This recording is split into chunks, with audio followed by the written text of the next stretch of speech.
You're listening to the Ask Drone U podcast. You ask, we answer your drone questions. Whether you're here to turn your passion into profit or you simply fly for fun, we're a community of learners and teachers who aspire to achieve greatness. We are Drone U. Hey everyone, and welcome to another awesome episode of Ask Drone U. Today, there's a bombshell.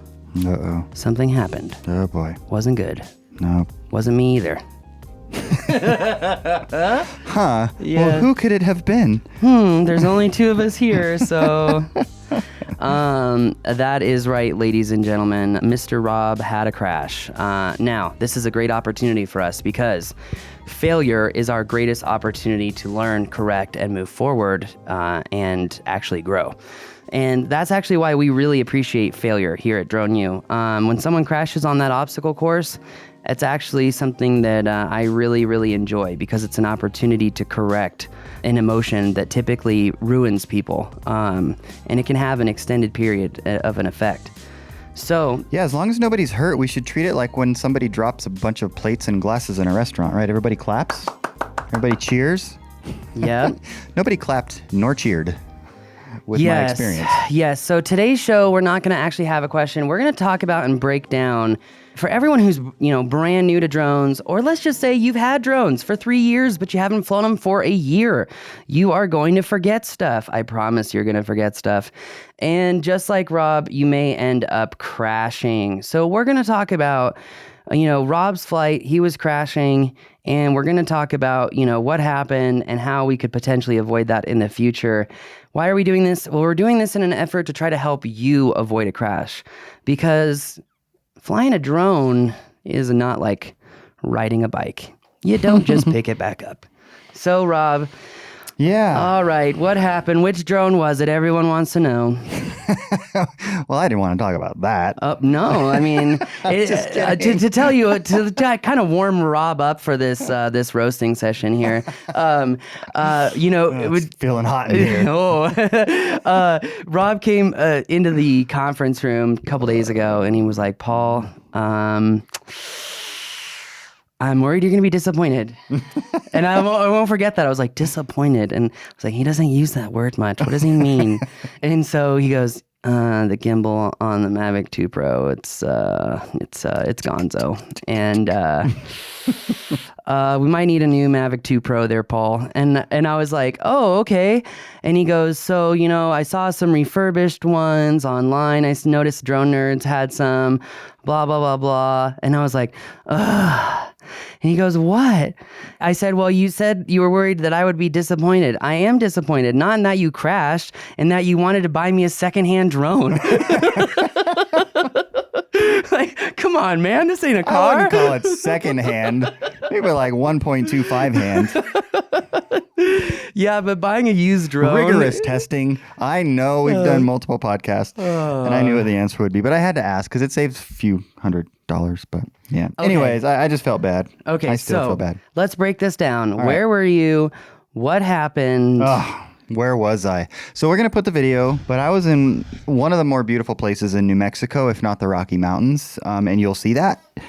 And we were at a lake, I think it's about 12,000 feet up, called Latier Lakes, and there's actually a series of 8 of them. Where is this? It's north of Red River. Huh. Now I want to go. Phenomenal, beautiful. And generally you don't have to have one, but if you don't have a 4-wheel drive, getting up to it's going to be a challenge. Or at least a truck, right? Expedition or something like that. Anyways, we were up there camped right on the lake. Beautiful, phenomenal. I was going to get some cool shots. Was well on my way. Here's what I did. I was not aware. Well, there's a couple things. We could go back to the setup of the drone because you had it set up for some stuff that you use it for regularly. So let's hit that point really fast. All right. Okay, so one of the big points that we're putting in our new props program is understanding when you're working into teams and how settings can be saved on your phone. And sometimes the settings are not transferred, or sometimes they are transferred, or they're stored, or they're hard coded to the drone. Mm-hmm. Hard coded to the drone? So like our drone? specifically, specifically our drone. Well, specifically our drone, but also specifically obstacle avoidance. Yes. So just so all of you are aware, and actually this is an opportunity for me to grow, I've always told everyone, turn off your obstacle avoidance, because I've always thought of the pilot as someone who's spatially aware and, and is, thinking about what's around them at all times. Yeah. But Carry anyway, the thing is, I think we actually set up Rob to fail, because all of the drones that we fly, unfortunately or fortunately, It's a good thing. are coded, are programmed to be more aggressive, and we've got all the settings changed. So obstacle avoidance is off on pretty much every drone that we have. All the sensitivities, expos, and gains are also changed on all the drones. So it's kind of like, if you had a brand new 16-year-old driver and you gave them an SUV thinking it would be really safe and it would be a good fit for them. It's big, it's clunky, they can't move around too fast, but you ended up buying them the twin turbo Expedition, right? Mm-hmm. You had no idea it had 400 horsepower available at 2K RPM, right? You had no idea it does 0 to 60 in 5 seconds. A little bit of torque, yep.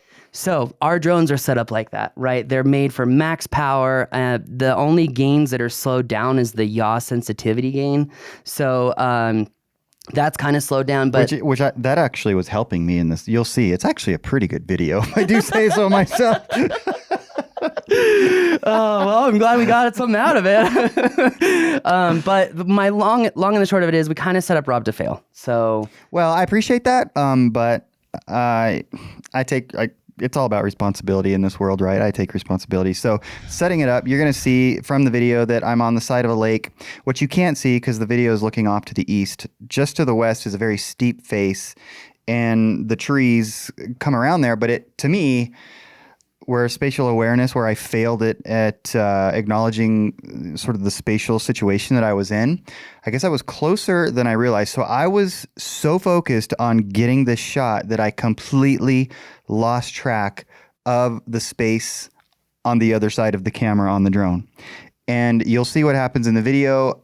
I was completely surprised when it ran into a tree, and that's when it essentially broke the gimbal, right? So it's on me. I mean, I was so focused on the shot, I totally lost track of what was going on the other side of the drone. Yep. And, it's something that Howell talked about, and he's like, we should talk about this more. And we just talked about it in operations class, so I'm grateful for that. Yeah. But one of the things we don't talk about is this balance between line of sight flight and FPV flight, and being able, and, constantly looking up at the drone to understand where it is in real space. Yeah. Because it was line of sight. I could have seen it. Yeah. Right. But I'm saying is like, no, I know. It's this balance, right? Everything in life is a balance. And, one of the things is that you can get so fascinated with the footage that you're taking. And honestly, it's really beautiful footage that you get caught up in it, right? And this is where we talk about in the Don't Crash course, when you get giddy and excited because you just got your new drone, you just killed 30% of your brain by doing that, just so you know. We talk about that, okay? And we talk about how you have to overcome that because things like this happen. Yeah. If you let the emotion get to you, right? And this is also a great lesson for me and for others. Negative emotion is not the only bad emotion. Positive emotion and extreme positive emotions can be just as detrimental as negative emotions. And so, going back to this, when he's flying, he's got the great shot. He doesn't have the radar turned on. He doesn't have the obstacle avoidance on.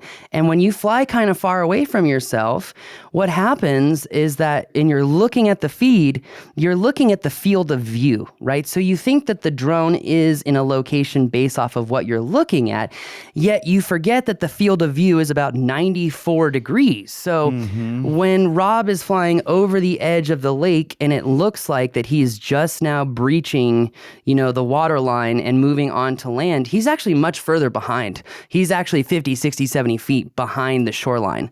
I'm looking at it even here, which is like 3 seconds before the crash, and I still can't believe how close I was to the trees. And it happened to me. Yeah, right? I mean, that's a great example of parallax too, what we were just talking about. Yeah.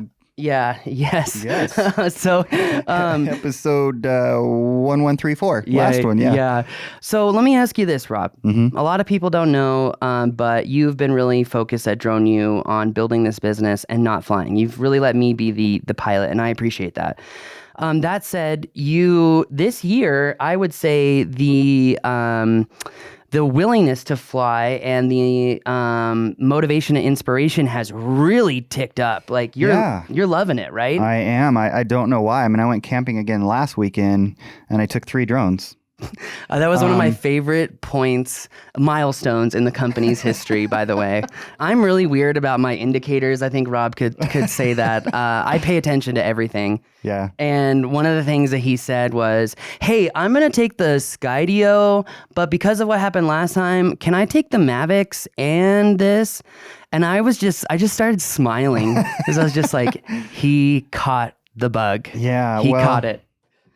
No, definitely. I'm having a blast. It's, all of you out there saying, well, duh, right? I bet a lot of people are like, well, you've done 1,100 Where episodes. have you been? What have you been doing? Hey, you know what? It doesn't matter, right? The timing doesn't matter. What matters is, okay, you're kind of getting into where people, they buy their drone, they're flying it, and they start to get confident, right? This is right where the shiza hits the fan, right? Oh yeah, and you know what? Even subconsciously, I'm probably thinking, I'm Drone U. I don't need to know where the drone. Who knows? You see this hat I'm wearing? But exactly.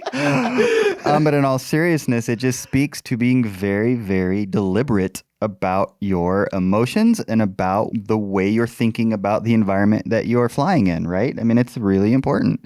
It is really important. And let me ask you this. Okay, so field of view, spatial awareness. Are there any other lessons before we end this show about what you wish you would have known before you went on this flight?